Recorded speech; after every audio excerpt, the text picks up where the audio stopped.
All right, here we go. So those of you who don't know Dr. Christine Schaffner, I'm going to do her full introduction in a second, but I just want to share sort of how I met her. So she was the co-host of the Heavy Metal Summit. Was that like a year and a half ago? Yeah, that was January of 2018. Okay. Yeah, and I had never heard of you before, and I just really loved your energy on there, and I could tell how experienced you were, and you were just really thoughtful. So I was really excited to finally get to meet you in person and start collaborating with you. So that's my story, and I'm like very thankful for the work you're doing, and just how you're showing up for our community. A little bit more about her. She's a board certified naturopathic physician who graduated from Bastyr University in Seattle, Washington. Prior to that, she studied pre-medicine and psychology at the University of Virginia. She's passionate about practicing medicine and creating healing spaces. She is the clinical director of Sophia Health Institute, the clinic she co-created with her mentor, Dr. Dietrich Klinghardt, in Woodinville, Washington. Mm-hmm. She actively sees patients there, and through her practices at Marin Naturopathic Medicine in California, as well as Biofield Organic Med Spa and Clinic in Seattle, Washington. That's a lot of places. Yeah. I know. I have too many ideas, Yeah, I can relate. Mm-hmm. Along with running her clinic, she has built partnerships and relationships with practitioners committed to treating persistent Lyme disease all over the world. Through these connections, she's established a unique set of skills and knowledge to serve her patients. With her skill set, Dr. Schaffner seeks to improve access, outcomes, and speed of recovery for the patients struggling with chronic illness wherever they may be.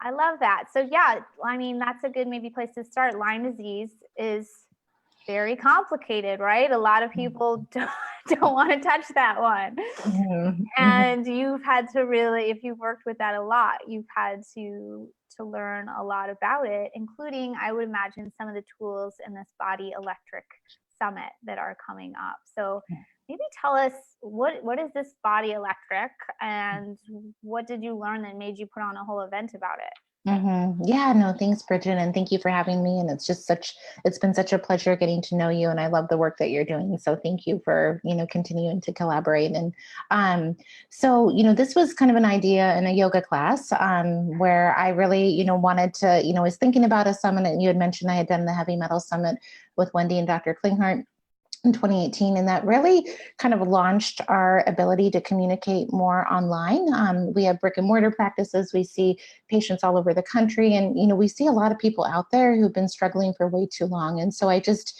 feel that it's been so nice that we've been able to share more of this information online. Then probably I started this about 9 years ago, and there was, when we talked about Lyme or some of these seemingly alternative ideas, we were a little bit more protective and guided not to always, share too much, online. But I feel like the space has really changed with not only our community educating people more and more, but certain celebrities get Lyme and they start talking about it, and it's just people, the paradigm shifting, right? And so so with that being said, I really wanted to share some unique information and to also just kind of share some thoughts and ideas that we continue to see at Sophia. And one of the things Dr. Klinghardt reflects, patients typically have seen about 20 to 30 doctors before coming here, and he often said, to really heal from a chronic illness, we not only have to employ really good biochemical strategies, but also strategies that employ what we call biophysics. And so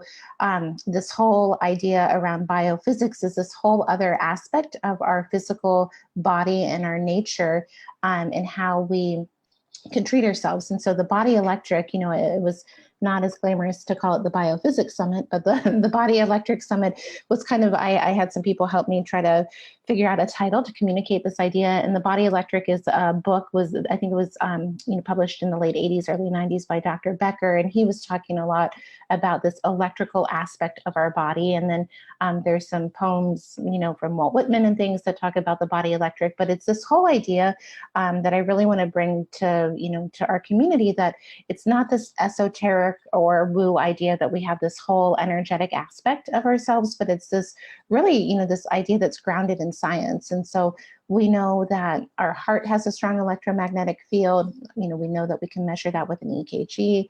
We know that our brain communicates with brain waves, and we can pick those up with an EEG. And so, bringing these ideas more to light is, I have speakers who talk about this in all sorts of different ways, but one that I often quote when I'm introducing this idea is Dr. Rubik, who really brought this idea of what we call the Biofield into really PubMed, into the National Institutes of Health. And she did that in the early 90s. And, she really gave this term of this electromagnetic field that surrounds all of us. And this also kind of harnesses and captures these, these traditional ideas around chakras and meridians and, these energy systems that traditional medicines often refer to. But she talks about the biofield and really put that into mainstream science, so we could have a language around it and also study different therapeutics that actually work on the biofield. And so this summit is all about looking more deeply into this, so we can talk about some of the concepts, and then we also talk about some of the strategies and therapeutics that work really more addressing this part of our nature rather than our liver, detoxification pathways or so forth. But again, it's all interconnected. And this theme that a lot of the experts mention is that it's not like we just have this, we have these random, electromagnetic energy and fields that are, being emitted from our physical body, but the fields that surround us actually have a, more, probably more validity than we realize to organize our physical body and restore communication. And to really heal, we have to look at the field of energy that surrounds us and really restore something called coherence or kind of flow. Just think of that in order to have a healthy physical body. So it's not these separate things, or it's not this kind of random event, but it's this highly interconnected way that we can look at our bodies. And so it was just so much fun. I mean, this summit, I think I interviewed over 30 people. Dr. Klinghardt did about 5. And it just piqued my curiosity in a lot of things, not only that were how we can dive deeper here at Sophia, but also the tools that we can bring in. And, my goal, and I write that in my bio, is, when you see people who've been struggling for so long, it's like, how can we just accelerate or amplify what we know and really kind of shorten, our patients' journey so they can get back to life. And I feel like these tools and therapeutics have that potential. Yeah, and I like the way you frame that, because I think it's so easy to right off the cuff, like dismiss this stuff as like woo-woo or whatever. And there is something beyond the biochemical. And one example of many is that patient who's already seen 20 doctors, takes 40 supplements, does all the things, and they're still not well. And there's so much in that, like with our rhythms and our relationships. And you'll tell us more about this biophysics kind of aspect. It's I guess I want to say, you think, oh, well, like a trained doctor, like you should know better or something, but it's actually the opposite. Like if you're a really advanced doctor, there's a limit to the tools of supplements and food, as much as like those can be really important. There's a limit. And when you seek to help people who are really sincerely trying and can't get beyond, you open your mind. Why not look for other answers? And I know it sounds like there's an emerging body of study on it too, which is great, because sometimes people need to know. I know it satisfies people who need to really see things in peer reviewed literature and everything. But like you're saying, Bridget, it's our patients teach us every day, right? I tend to already have kind of a tendency to gravitate towards this kind of biophysical realm, and I've had experiences within my own life and my body that I know it's real. It's not just conceptual, but our patients, teach us, all the time, and my job as a doctor is to try to connect them and to the resources and kind of brainstorm ideas if they haven't gotten the results, not just because they're not following the perfect diet, but like what else is out there for them, and what else, how could we be approaching this differently? And one of the things, that you've already touched on a little bit is that so we have a lot of different topics we cover in the summit. And one, we have a couple practitioners who talk about this whole emotional aspect of our, biofield, our kind of our energetic system and how that can impact our body. And, we know that even there have been studies that, generations who've been traumatized, that can have an epigenetic influence on our genetics and can affect us physically. And so, these ideas and these concepts are beyond just kind of the right amount of folate, to have in the body. But there are these ideas too of how can we resolve, unresolved anything from ancestral trauma to trauma in present life to, these subconscious limiting beliefs. And we talk about things like EFT, which is tapping. We have a couple practitioners talking about that, as well as, there's one woman, Lynne Mctaggart, who actually uses tuning forks to help, bring healing to people's, trauma history. And so why I mention this is what I've seen clinically, and this is just one example, is that patients who are stuck, and when they start addressing these aspects of their health and they're open to it, there's movement in a whole new way in their physical body. And how we can kind of make sense of this is that we are removing stuck energy in their biofield, so that their biofield, like really simplistically, again, I'm not a biophysicist, but how I kind of, bring these concepts to light is that, okay, if we have this field of energy, it's all about coherence, which is this idea of flow. So just think of when there are bottlenecks or stuck energy in your system, how that can create, just poor communication in an area, or,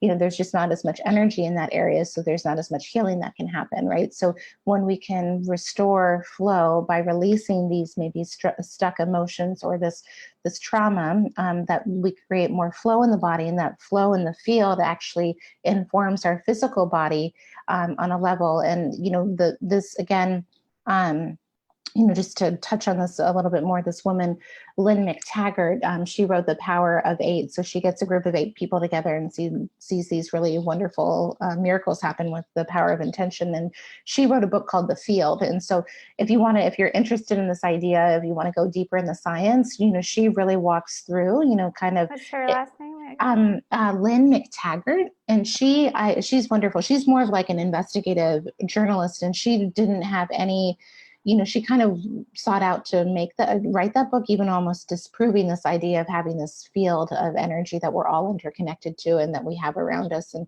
the more that she dove deeply and, highlighted the scientists who've kind of pioneered this, the more that this is really cannot be denied, and so she goes, through Dr. Pop, who, Fritz Albert Pop, who has the whole biophoton theory of how our cells communicate with light. And so why I'm just touching on this, not to like derail us, but just to say that there's a lot of science that, really is there to allow us to really feel confident to move in these directions, to look at the body this way and have tools to support the body's healing capacity in this way too. Yeah, I don't know if you know this about me, but I was an acupuncturist for, I don't know, a dozen years or something before I went online. And that's another one that has become pretty accepted now because it's, I don't know, it just sort of infiltrated or whatever on the West. It's more accepted, not totally.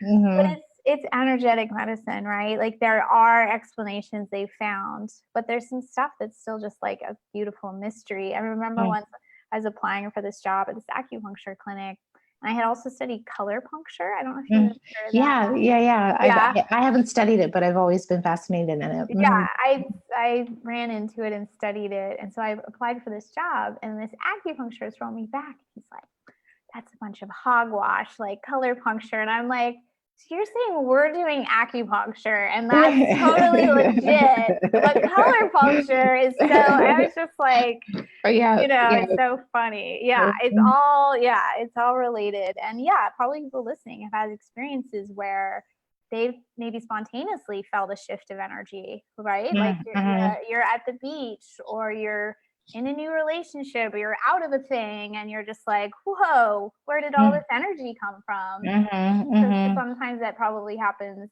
spontaneously too, so to speak, just Absolutely. And Yeah. we have Dr. Oshman on the summit. He wrote a book called Energy Medicine, and he really talks about this idea called the living matrix. And it's kind of this how our body is interconnected from the intracellular environment to the extracellular environment. And then he talks about this kind of it's kind of like the fascia, which is kind of this kind of saran wrap that wraps our muscles and tissues, and kind of this whole communication network in the body. And he talks about this part of our body is what really responds to sound and light and vibration. And he Mm. has a lot of words and knowledge around how this is probably where acupuncture is really working, and kind of how acupuncture is actually distributing energy throughout the body through the matrix. So yeah, no, but I know acupuncture has gone through a lot of, I know people have come to accept it, but it's gone through its process being Oh accepted as well, yeah. Like in California, and yeah. then when it was starting, they would like, hunt you down. There was no Mhm. licensure. What was the name of the Living Matrix author? Dr. Oshman, Oschman, and he has he writes really beautifully around the living matrix, he calls it. And, if you want to, a lot of, again, talking about biophysics, right, we're talking about applying physics to biological systems. And so he actually, in his textbook, if you kind of, he makes it really accessible, just talking about like magnetic fields and, you mentioned color, right? So the electromagnetic spectrum and the visible light. And so you have a language as you're learning about these tools or therapeutics that work on with these concepts. It's helpful to just have, the vocabulary that you can understand. Okay, what does an electromagnetic field mean? What is an electron? What does this living matrix idea, translate into when we say that our bodies respond to vibration and sound and biophotons? So again, when you're new to these ideas, they can seem esoteric, but then when you kind of go to his book, I love it because he talks about the science, and then he talks about the applied therapeutics that use use these strategies to impart healing on the body. Okay. So I want to talk a little bit more about the theory, but since we're kind of mentioning the summit and who's in it, could you just say a little bit more like who is a perfect fit to attend this summit? Mm-hmm. Maybe highlight a few more of the topics and speakers. Yeah. If you have an interest in energy medicine or, this idea of biophysics, I'm trying to share not only concepts, but also therapeutic strategies. And so, again, with my perspective, a big goal of mine is that, helping people who've been out there, who've been struggling for a long time and tried a lot of things and, maybe think they're at the end of their road, but I want to give you and expose you to this whole new toolkit of therapeutics of things and strategies you can try. So, we talk about biomagnetism, so using paired magnets in the body. We talk about frequency-specific microcurrent. That's a tool that we use at Sophia, and that's using microcurrent at specific frequencies to help balance different organ systems, and it can be really helpful for pain and chronic pain. We talk a lot about color and light. So we talk about photodynamic therapy. We have a tool at Sophia called the Weber Medical Laser, and Dr. Anderson talks about photodynamic therapy. And so it's this combination of laser light and different wavelengths of color and how that can have a biological effect on the body. That you compare that with IV therapy, or you can use it as acupuncture, applied acupuncture, or they have like a home unit with a watch. And then these ideas around color and light. Dr. Deanna Minnick talks about the color in food, and she actually has a lot of depth of knowledge about the different color foods have different properties and different strategies to balance your body. Ari Whitten talked about infrared light and red light, and he's really smart and has a lot of great science to bring those concepts to light. I had a lot of fun. We talked a lot about water. There's all these ideas of what water. There are people Water. that. I know. And so the more it's like, oh my gosh, but that was a lot of fun. And we talked to Dr. Pollack about the fourth phase of water, Dr. Boros about this idea of deuterium depleted water, Dr. Halderman about hydrogen water, and then Dr. Cowan about structured water.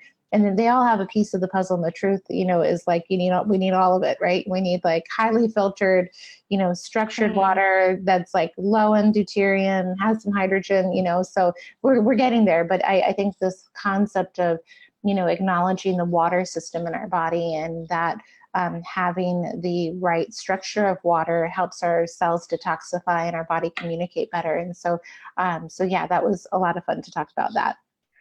I'm going to buy it just for that water part. Like that really piques my interest because I get all those questions. Like one of my clients just introduced to me that the hydrogen tablets you can put in water, and I had never heard of that. And I was like, oh, this seems really interesting. So I'd like to understand that more. Yeah, we're mostly water, right? So it does matter what kind of water we put in it. So I put the registration link in the Zoom and I put it in the Facebook. It starts Monday, correct? Yep, Monday, yeah. Okay, so it's kind of like most of these summits. It's free to attend for a week. There's usually an encore, but if you want to listen at your leisure and get the transcripts and stuff, you can purchase it. That's usually the cheapest now, like early on. That's what I just do if I'm interested. And I can't deal with like trying to. I know. I used to be when summits first came out. I'd be like 5 hours a day listening. I know, me too. And now I'm like, oh, yeah. I can't do it anymore. But sometimes catching a little tidbit will like give you a taste of what is to come if you're not totally sure. I just listened to Razzie Berry's Love is Medicine. I was so impressed. It was so lovely. Yeah, she does a great job. Yeah. So, sometimes this information and you're like, I'm not sure if it's going to apply to me. It actually may be the most important, like missing link. So, okay. Yeah. And my goal is just to expose people to ideas and really, with these concepts of energy and frequency, see what resonates with you. What are those things that you hear that you're like, I hadn't thought about it in that way, or maybe I should try that, or maybe I should find a practitioner in my area that does that modality. And so, yeah, like all information, it's just, just being open to hearing the right thing at the right time. Exactly. Yeah. And I like that you said that, because to me, in most cases, I don't think you should like research 10 hours. Like, I think you should just kind of like be open and do as much as you can. And like that's how I was with mold. People are like, oh, you must have dropped everything. I'm like, no, I had a life. Like I had a kid to raise. I had like to make money. Yeah. So as the little pieces came and as I had the bandwidth to add them, I would add them. And it works. It's just, so yeah. This is a detox show, more or less. I wonder some of the things you've talked about with the Biofield and kind of retuning that and these tools. How can some of those things maybe really help us detox from some physical things we know about, like mold or heavy metals? Yeah. And, a big part of our work at Sophia is really detox focused, right? We're talking about heavy metals a lot, and glyphosate and fluoride, and, even electrosmog, and how that affects, our body. And so we're always looking at that. And so, so again, if you are somebody who's highly sensitive, so there are those patients who are like highly sensitive and have a hard time, detoxifying, thinking about some other tools or strategies that, address more kind of this area of biophysics to help you detoxify more gently. And I can, chat about that in a moment. And then, there are just wonderful, therapeutics that, that have a detoxing effect, the infrared sauna, right? That's using principles of, different wavelengths of the electromagnetic spectrum to help our bodies detoxify. Infrared also helps to increase exclusion zone water in our cells, and that helps our bodies to detoxify better. So that's a concept Dr. Pollock talks about. And then Ari, thinking about other tools. So he talks about red light and near and far infrared light. And so using these different light devices that are out in the market that can help your body increase circulation and blood flow. And again, I think a lot of this is helping to structure the water inside our cells and inside our matrix, so our bodies can detoxify better. So, that's a strategy. We don't talk about this on the summit, but we use this at Sophia a lot. The ionic foot bath is really using some principles of, physics by having an array that emits electrons that the body absorbs, so that the body can detoxify better. So there are tools and strategies. And then, the photodynamic therapy, the laser light actually has a detoxifying effect. Again, they have a home unit as well. There's different mats out there on the market too, like PEM technologies or the infrared mats, and those help with blood flow and circulation. And so I feel like, I think that the more that these tools are more accessible, which they have become, there's a lot more of these therapeutics that are accessible for home use, that you don't have to always go to a doctor's clinic, but they can really support your detoxification efforts. I'm a firm believer, of course, still in nutrition. And then there are, of course, appropriate supplements that are absolutely helpful. But how do we kind of amplify and accelerate and support your body to, detoxify?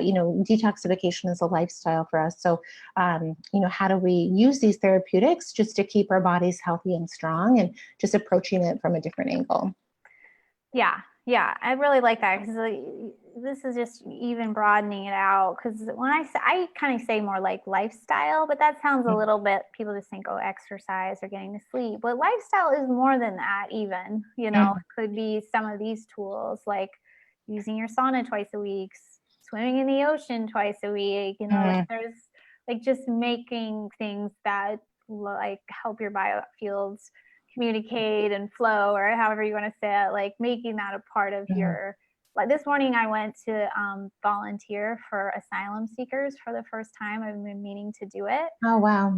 I mean, just being like of service to people who really like gave up everything and just trusted like the universe will like take care of my family if I put myself out there. Like, it's a beautiful thing, all the people that came together. So things like that, it's sort of lifestyle, or what you do with your time. But man, did that impact me, Yeah. Well, your heart, right? How did that affect your heart, and the feel that your heart, I'm sure, only opened, from that experience, and that has a huge, impact on your physical health, and, of course, connecting with others. I think it's so wonderful you did that. Yeah, I'm really excited. I'm finally it takes a bit to get there. Yeah. I'm doing it finally. Mostly we want people to attend the summit, because there's a lot to it. There's a lot. We did have one question come in, and maybe we'll take a couple more if you have any. So this question is from Catherine, and she's a fan of your work, and she already signed up, I think she said. Let's see. She was saying that, I'll just read it. I deal with a lot of fibromyalgia pain and fatigue, plus I have Hashimoto's and migraines. I found that my symptoms can be easily triggered or worsened by certain sounds. For example, construction work, the hum of a generator. She said, any thoughts with how to deal with these kind of issues? I'm going to add to that, and maybe why. And noise, she tried noise canceling headphones. She just feels she's very sensitive to sound. Yeah, obviously when you're going through what you're going through, your nervous system can, you can have this, what's called hyperacuity, where you can be very noise sensitive or light sensitive. And, that's a symptom of, something going on in your body. And so, with fibromyalgia and also some of the symptoms that you shared, of course, I'm hoping that you're able to have access to, a wonderful practitioner who can guide you on, helping support your organs of elimination and bioflow. And, the gallbladder, sounds probably pretty congested in your case, given your symptoms. And with fibromyalgia too, we also look at, heavy metals that can be affecting the connective tissue that can create inflammation, or even Lyme and co-infections. And so, just having somebody, who can help get you properly diagnosed, so you can kind of look at, what are the neurotoxins, underlying this that are affecting your body and your brain.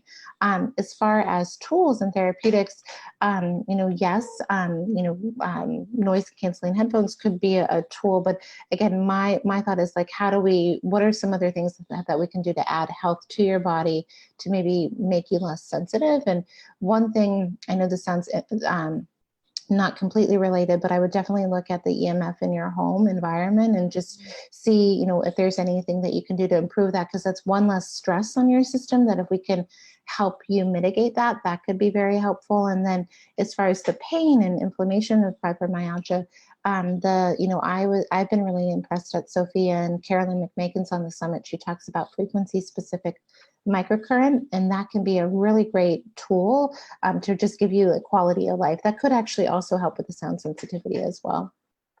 Yeah, that's a great idea. See, yeah, and you're really cluing into like the symptoms that already exist. So thank you so much for that. Yeah, this might be different because what she's describing is different, but I just did this neuroinflammation course with Dr. Karagian, and there's like a certain area of the brain, that can be affected when there's sound sensitivity. And they actually suggested some of the opposite. And now this might be a different case. Like, I'm actually super sound sensitive. I always have been since the beginning.